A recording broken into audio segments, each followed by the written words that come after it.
Hello and welcome to the Still Standing series. I'm your host, Coach Violet Coots, and I'm so happy to have my special guest with me today, Nicole Roth.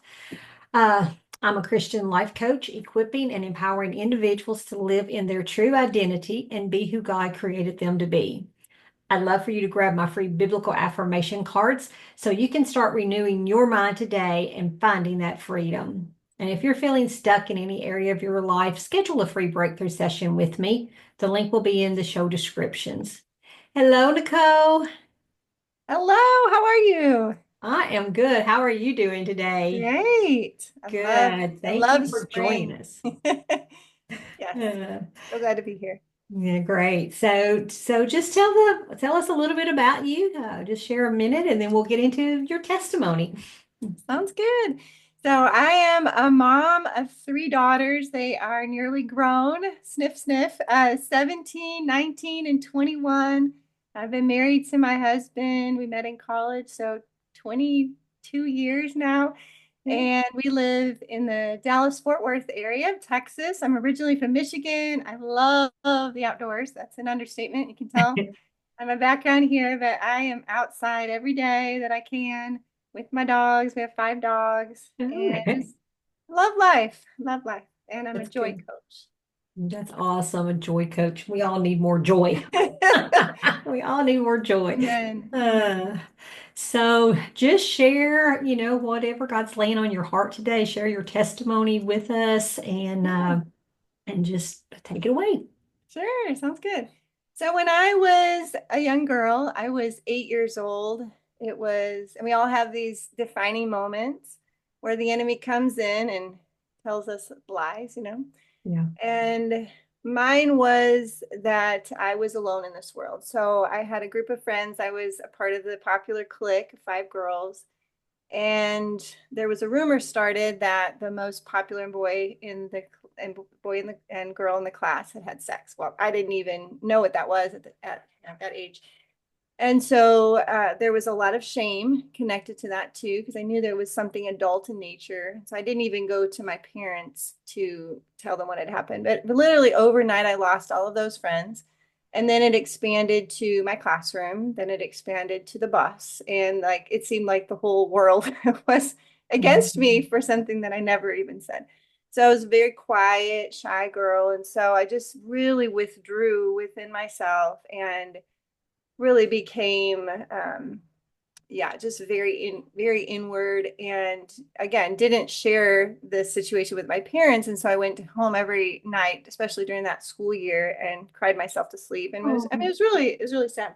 So anyhow, so fast forward to 2005, my dad committed suicide, and I start going down the path of trying to heal, of course. And all this stuff from childhood came up, and I'm like, for crying out loud, I was a kid, what's the big deal? And so I think that's one of the biggest messages that I want people to know is that if there's something that's happened to you where you did not have the resources to deal with it, that was trauma.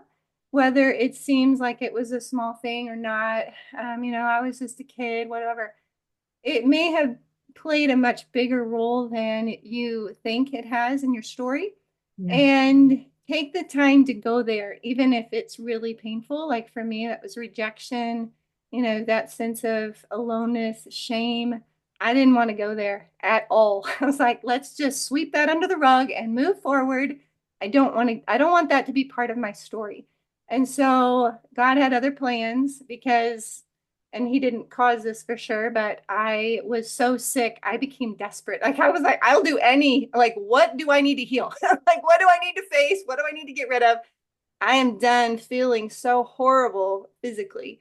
And I know it's all connected with the trauma. And so anyhow, really started to go head first, headlong into those places of pain and finding healing. And I literally spent probably a decade in the secret place healing and crying. And there's always still more, of course, Yes. but really allowing the Lord's love to go in to all those crevices that I believed, these lies that I was alone in this world, and all of that. And so anyhow, it's been such an amazing journey. I wrote a book about that whole experience, that process of healing.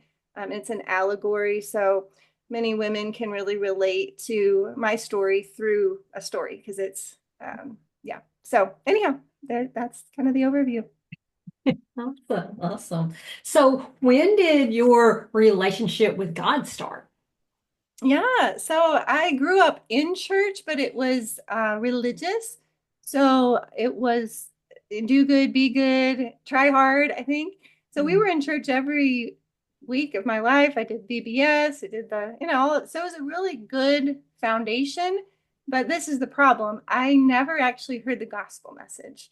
I never understood really, and this is so sad. I left that church and went off to college, and my biggest question was, where does Jesus fit into, like, I didn't know. I had no idea where he fit. And maybe I missed it. I could have missed it, but I don't think I ever heard the gospel. So the Lord in his wisdom sent me to Fort Worth, Texas for my internship to become a dietitian. And it was there that I heard the gospel at a young singles event. And so anyhow, things changed. I called my family and like, we didn't get the whole picture. We only got half the message, you know? Okay. And things really began changing in my family as well as they began to start, investigating for themselves. And the Lord, really began moving in my parents and my brother's lives as well. And so really so grateful for his divine, his sovereignty, his amazing plans that we have no clue he's working out. Yeah, Anyhow, it's incredible. that's wonderful. That's wonderful. So how did, I know you said you kind of went to that secret place, but do you feel like he was drawing you there? Did he use others to point you there? Or how did you get even to make that connection? It's like, okay, I've got to go deep, but he's there with Yeah. me. Yeah, well, it's an interesting thing, and I'm not here to say, don't do counseling, but I tried counseling and it wasn't for me. Maybe it wasn't the right person. Who knows? I really feel like the Lord really wanted to do counseling with him directly, and so that's really what I did. I mean, it sounds, not to be over spiritual, but really, I brought my stuff. I'm like, here we go. Here's all the pain, here's the junk. And then he would replace that with his love and his, the truth. And I dove in deep to, I love to read. And so a number of books that I've read, just trying to understand what did I miss? I missed grace. I didn't understand grace. Yeah. And then just healing all those wounds of the rejection and the shame. And so much to unpeel with that onion before I could really even deal with the loss of my father. So yeah, it's just been such an incredible journey. I have, well, and again, part of this whole sickness thing, I actually created in my closet a uh, a mattress because I was so sick that I couldn't get through a day without needing to take a nap. I have Hashimoto, so it was a lot of different diagnoses, but postpartum cardiomyopathy, so a heart condition, the autoimmune condition with the thyroid, anxiety. I mean, there was so many different things going on. So I created this little sanctuary in my closet because I didn't want to be that sick person. I was fighting against it. I was like, I don't want this identity. So I had to take a nap. I just had to be able to get through the day. So I created this sanctuary in my closet, and that really has become my secret place of meeting with the Lord and crying out to him and making those exchanges of the junk for his love and his healing. It's just been such a gift, and I'm so grateful because again, I'm not saying anything to the negative about counseling, but I really felt like in my situation he wanted to get all the glory because otherwise it'd be like, oh my gosh, I went to this amazing person. Right. And and that's great, of course. God uses everything, books and people and mentors and all the things for sure, but in my case I really feel like he wants the glory. And Right. Right. No, yeah. that's So, beautiful. As you was speaking there, and just a thought that dropped in mind, you were talking about getting all the exchanges and getting rid of the junk. yeah, And I hadn't really thought about this before. I mean, we talk about the beauty for ashes or ashes, yeah, yeah, we get beauty for yeah, ashes and everything. But as you was talking about that, the word came to my mind. It's like jewels for junk, you know. I love And, it. It's so he good. just, there's so many Yeah. gems and Yeah. everything. And, we just thinking about the splendor of heaven, and he talks about all these different, all these Yeah. jewels and everything I and love that. stuff. But I It's don't know, so it just kind of good. dropped in my spirit as you were I saying love that. Like, that. oh, he gives us jewels for junk.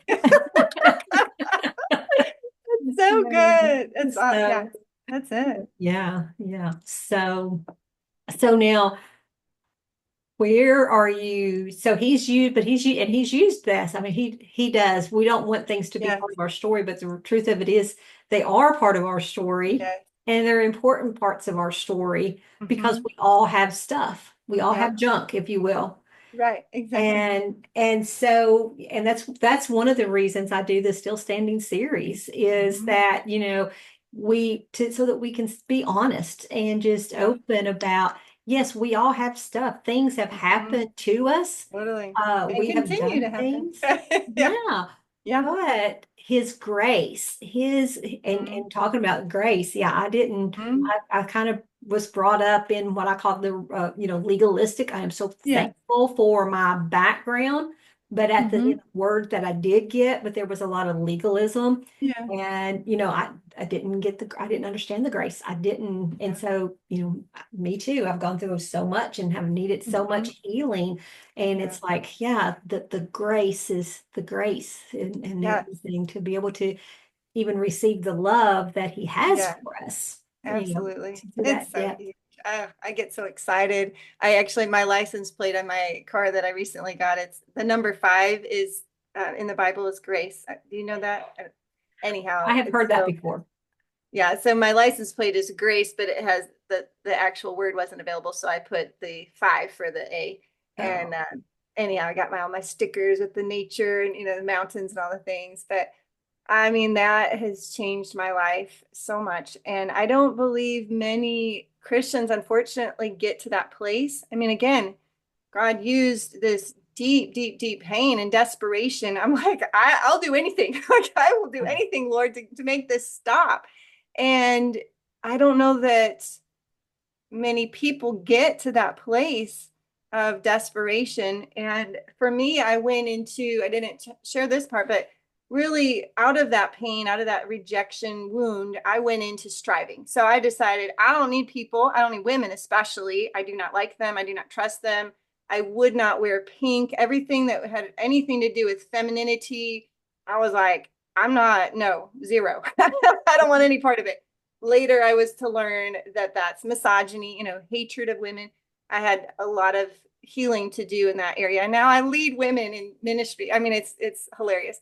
But I went into full on striving mode of achievement and performance. It was school and then my career and even motherhood, just trying to, just wearing myself out, wearing myself to the bone, trying to prove myself to whoever, I don't even know, to try to show I have value still, even though so and so rejected me. This is this, I still have value. And I think so many, and that the problem with that is that we're applauded for that, the yeah, striving, in our culture yeah, that's health. Volunteer until you fall over and do all the things and have your plates burgeoning, and it doesn't give glory to God. And so the thing that I've been really meditating on is just this idea of shrinking back, and that often results in addiction or the bad, whatever it is, drugs, whatever it is. I went the good girl route of the type A, straight A student, all the things. I was applauded for my addiction, and it's still just as sick, both sides of the spectrum. So in the middle is abiding, that place of abiding, the place of rest, the place of grace. And that's where I want to stay. And that's where I want to help others stay. And that's where the joy is. That's where the fruit is, because we're not producing it. We just get to bear. We get to bear yeah. the fruit.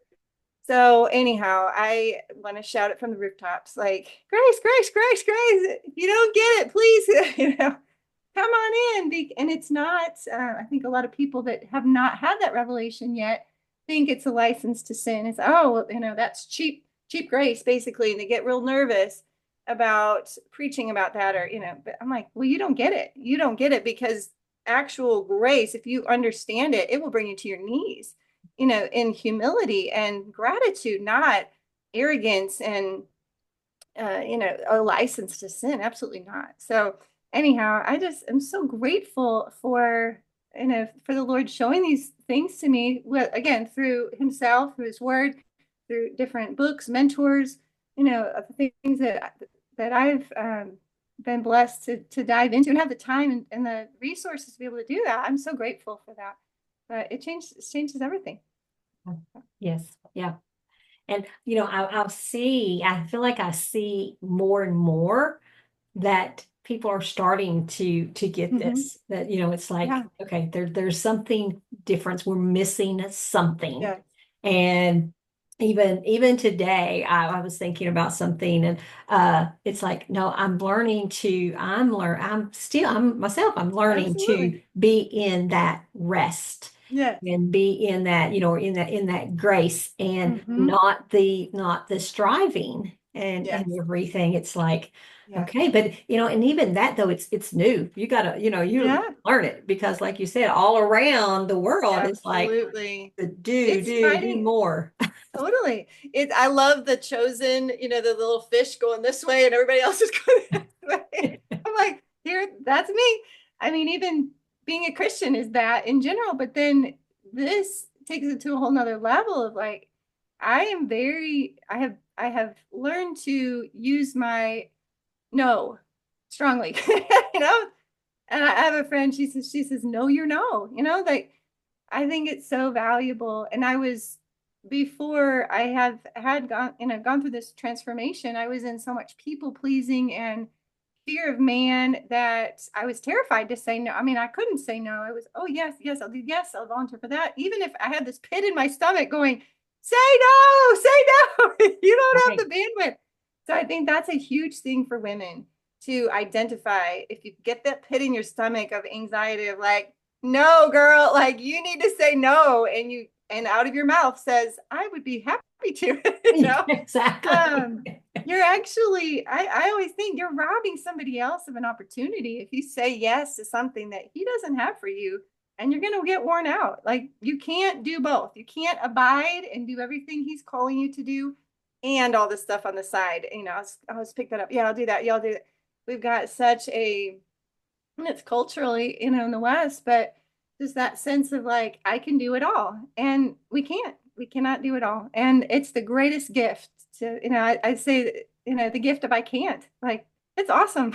Like, Yeah, nope, yeah. I can't do that. I don't have, and yes, there's God's grace, and He gives us that sufficiency to do whatever, but that's the key. It's what He's called us to do, not all the things that we want to accomplish. So Right. I think that scripture's been twisted a bit of, I can do all things through Christ who strengthens me. Like, yeah, the things that he's strengthening you to do, he'll absolutely give you the grace to do it. But beyond that, all bets are off.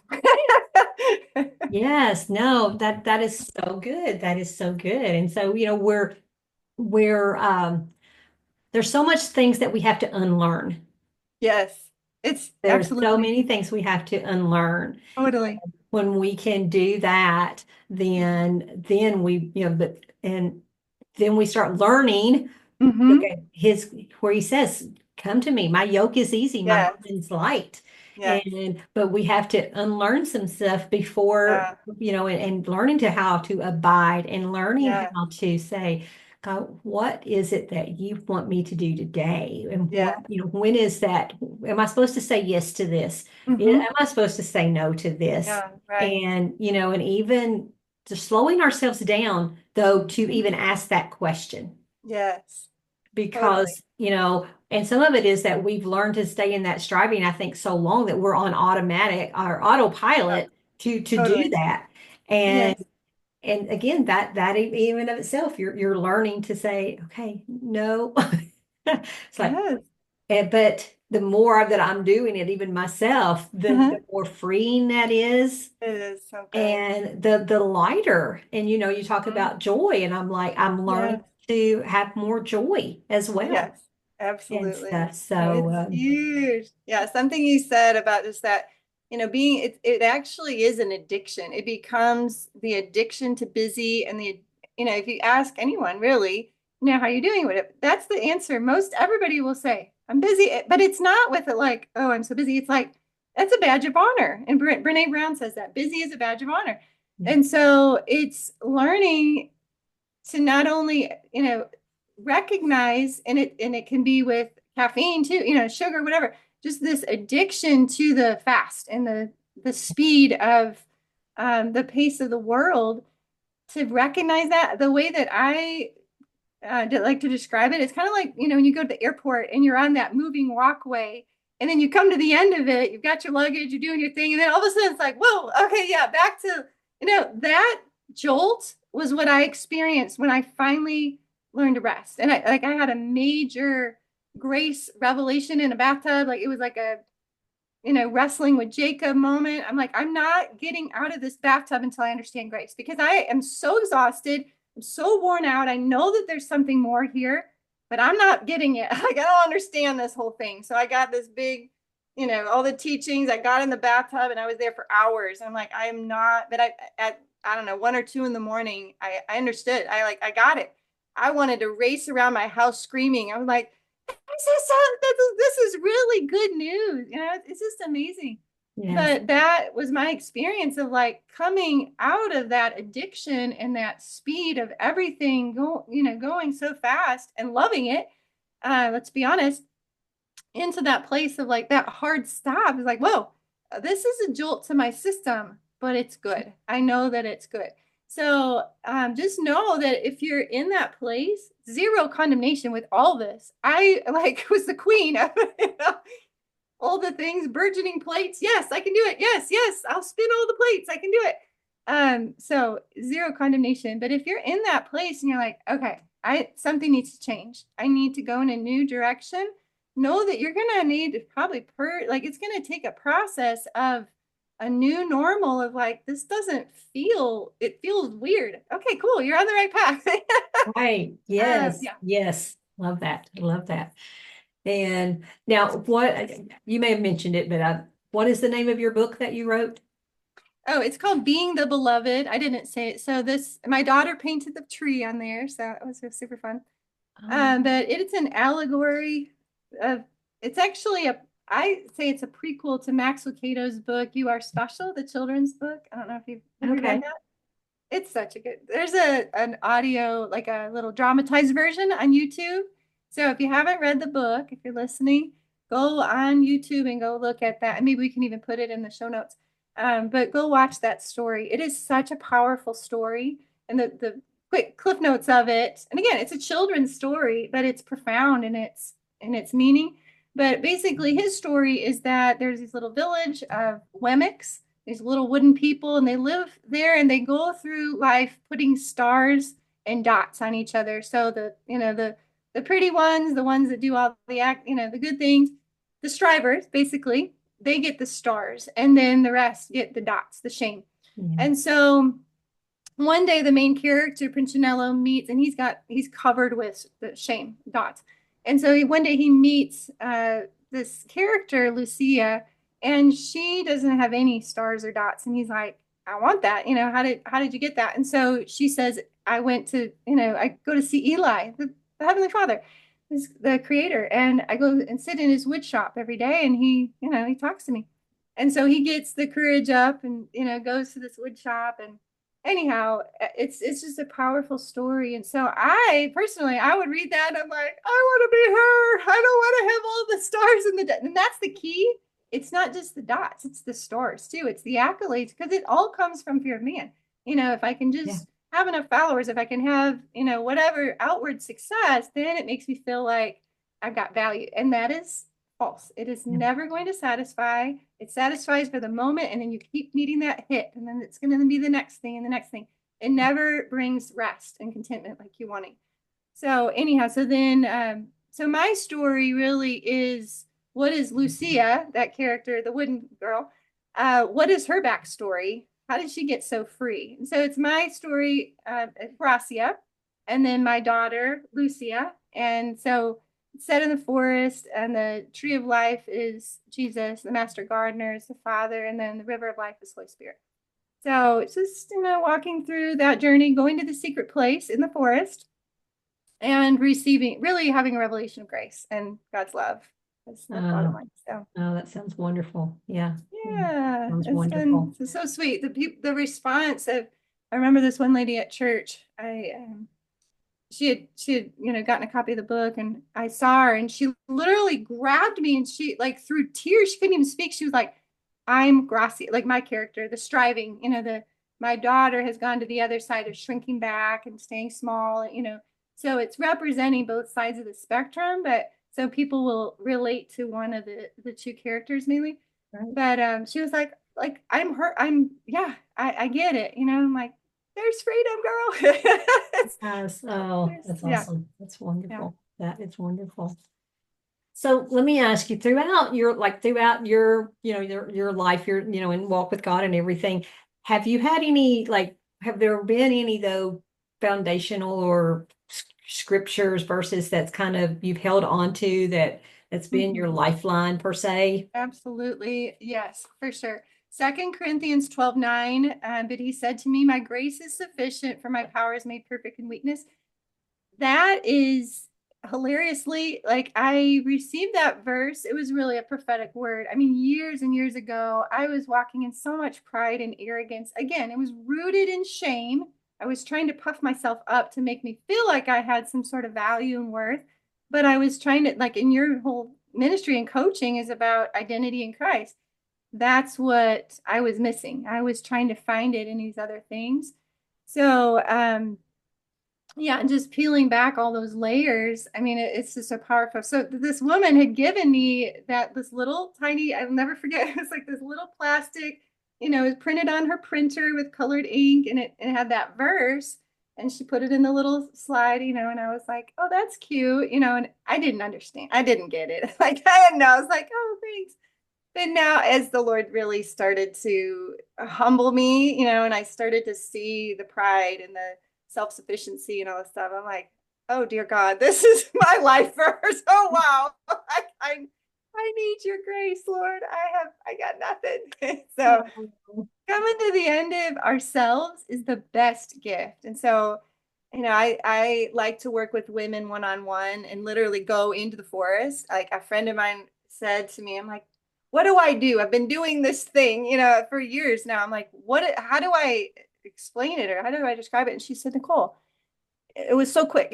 She's prophetic, and she said, Nicole, you walk women into the wilderness so they can walk into freedom, out into their own freedom. I was like, no, she said, you walk women into the forest so they can walk out of their wilderness.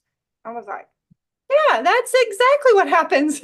So we literally go walking, we go hiking, we go kayaking, we go biking, whatever. And we have these conversations, and the Lord just does a thing. He does a work to yeah. release that junk. And so I am so grateful for that opportunity to speak into women's lives and, help them to see. But when I have a woman that is like, "Ugh, I'm exhausted, I'm worn out, I'm done," I'm like, yes, you're on the verge of, like, your best life ever. Because this is where the good stuff is, when you finally come to the end of yourself, and not in salvation. They're saved, they've been walking with the Lord, but it's this place of surrender.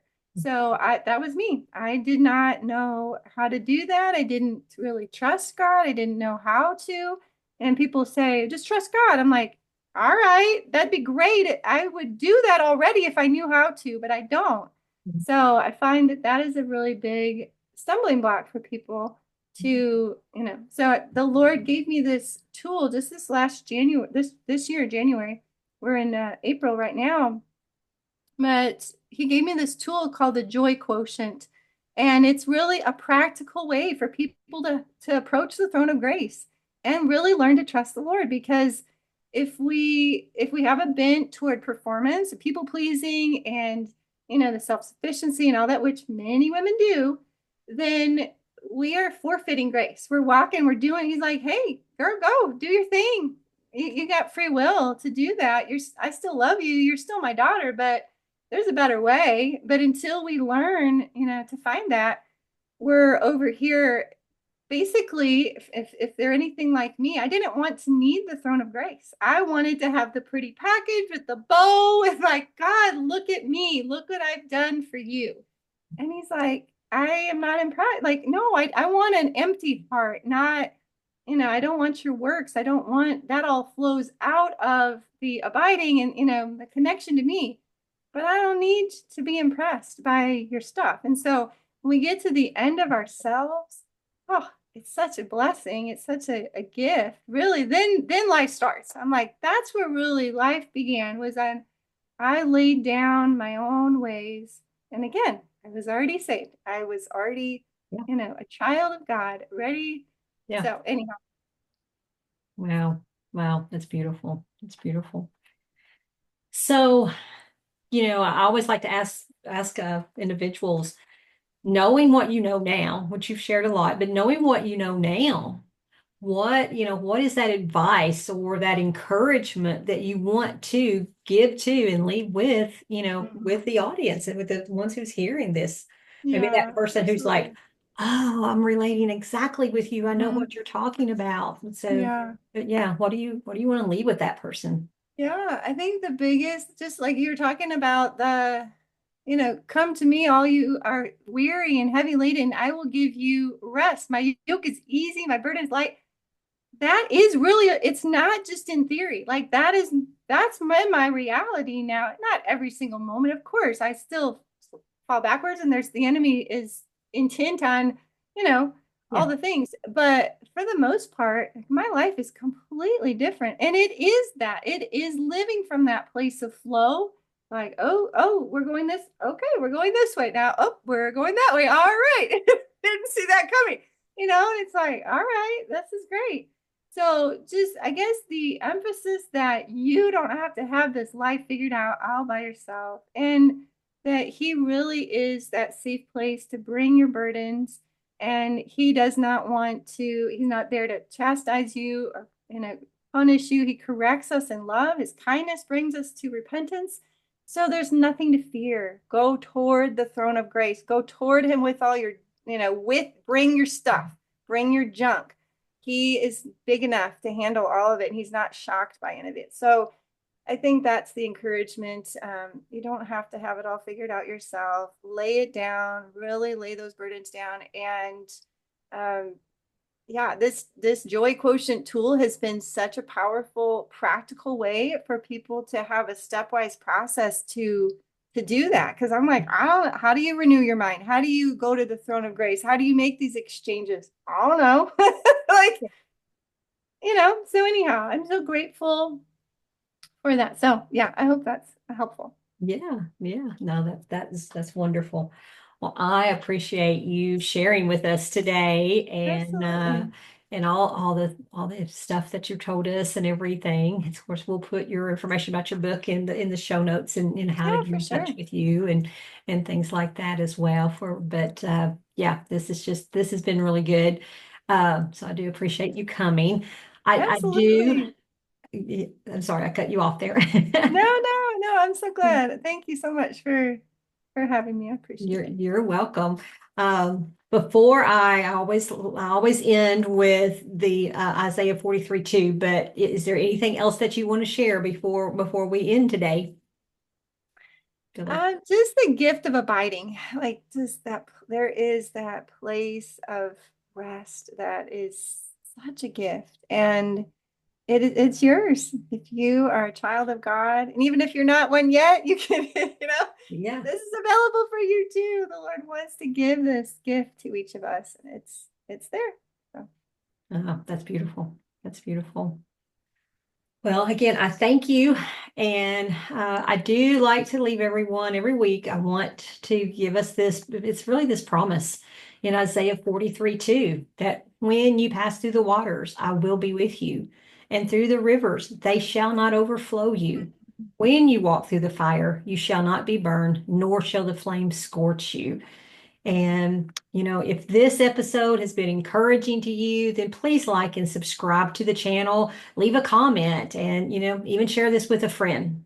And if you're feeling stuck or confused in your walk with God, schedule a free call with me because He doesn't want you stuck and confused. He wants you to living in that joy and that abiding, right, Nicole? Absolutely. Absolutely. So, all right. Thank you Okay. very much. And Take her we'll up on it. She's amazing.